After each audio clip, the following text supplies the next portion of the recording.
आइए जानते हैं शरद पूर्णिमा पर चंद्रोदय व चंद्र ग्रहण, खीर बनाने का और पूजा विधि का सही तरीका। सबसे महत्वपूर्ण माने जाने वाली एवं सभी पूर्णिमा तिथियों में शरद पूर्णिमा सबसे खास मानी गई है। मान्यता है कि यह पूरे साल में का एकमात्र ही दिन होता है जब चंद्रमा अपनी 16 कलाओं के साथ निकलता है। मान्यता है कि 16 कलाओं का संयोजन एक आदर्श व्यक्तित्व का निर्माण करता है। भगवान श्री कृष्ण को 16 कलाओं से परिपूर्ण अवतार माना जाता है। ऐसे में इस दिन चंद्रदेव की पूजा करना बहुत महत्वपूर्ण माना जाता है। कई जगहों पर शरद पूर्णिमा को कोजागरी पूर्णिमा के नाम से भी जाना जाता है।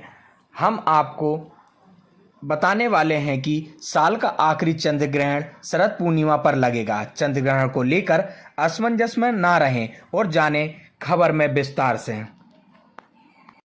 कि शरद पूर्णिमा की रात्रि में जो भी महालक्ष्मी का पूजन करता है, वैसे भी सामान्यतः हम देखेंगे तो महालक्ष्मी का पूजन जैसे दीपावली हुई, धनतेरस हुआ, है ना? तो हम रात्रि में करते हैं क्योंकि गृह प्रवेश सूर्य की उपस्थिति में किया जाता है और वधु प्रवेश रात्रि में किया जाता है और वधु को ही हम गृह लक्ष्मी का रूप माने देते हैं।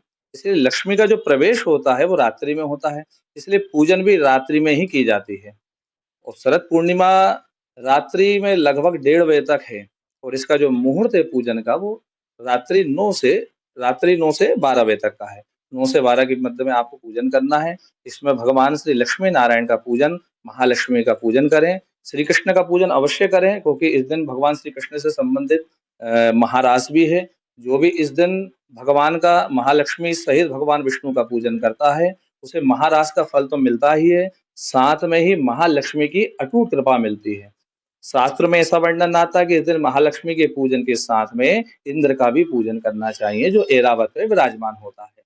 इस दिन पूजन करने से ज्योतिष शास्त्र में अगर हम बात करेंगे तो जिनका चंद्रमा कमजोर होता है, चंद्रमा कमजोर होने से मानसिक रूप से व्यक्ति अक्षम होता है, उसके बाद माता से उसका संबंध थोड़ा सा दूर का रहता है या माता से वियोग हो जाता है, तो जिनके साथ ये समस्या है चंद्रमा संबंधित, तो उस रात्रि में उनको ये पूजन करना चाहिए जिससे उनका चंद्रमा भी मजबूत होगा और धन की समस्या तो खत्म होगी ही। जिनके यहाँ पर जैसे कहें गरीबी का वास है, तो अगर इस दिन रात्रि में हमारे ज्योतिष शास्त्र में एक बात और आती है, पुराणों में भी आती है, मार्कंडेय ऋषि ने 700 श्लोकों का एक ग्रंथ लिखा है जिसे सप्तशती कहा जाता है।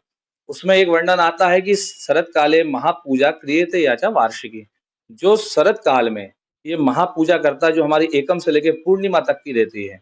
एकम से हमारी नवरात्रि लग जाएगी, पूर्णिमा पे शरद पूर्णिमा आ गई। जो पूर्णिमा के समय तक पूजन करता है, सर्वा बाधा विनिर्मुक्तो धन धान्य सुतान्विता, सभी बाधाओं से मुक्त होकर धन धान से परिपूर्ण हो जाता है। ये स्वयं माता कह रही हैं, मनुष्यो मत प्रसादेन भविष्यति न संशयः, मतलब हे मनुष्य ये मेरा प्रसाद है, इस पे जरा भी तनिक भी संशय नहीं करना। तो ये माता ने कहा है, तो जो इस रात्रि पूजन करता है उसे माँ लक्ष्मी की अटूट कृपा मिलती है। दूसरा उससे होता क्या है कि जो पित्त और अम्ल की बीमारी बढ़ती है, जैसे ठंडे दूध या चावल में खाने से वो बीमारी वहीं दब जाती है। इसलिए इस रात्रि में हम रात्रि में खीर चावल की बनाकर छत पे रखते हैं जिससे वो तो ठंडी होती है। दूसरा जो हमारी धार्मिक भावना है कि इस दिन अमृत बरसता है, तो उसी खीर में वो अमृत बटता है, अमृत आता है और उसे हम अगले दिन प्रसाद रूप में स्वयं पाते हैं और सभी को बांटते हैं।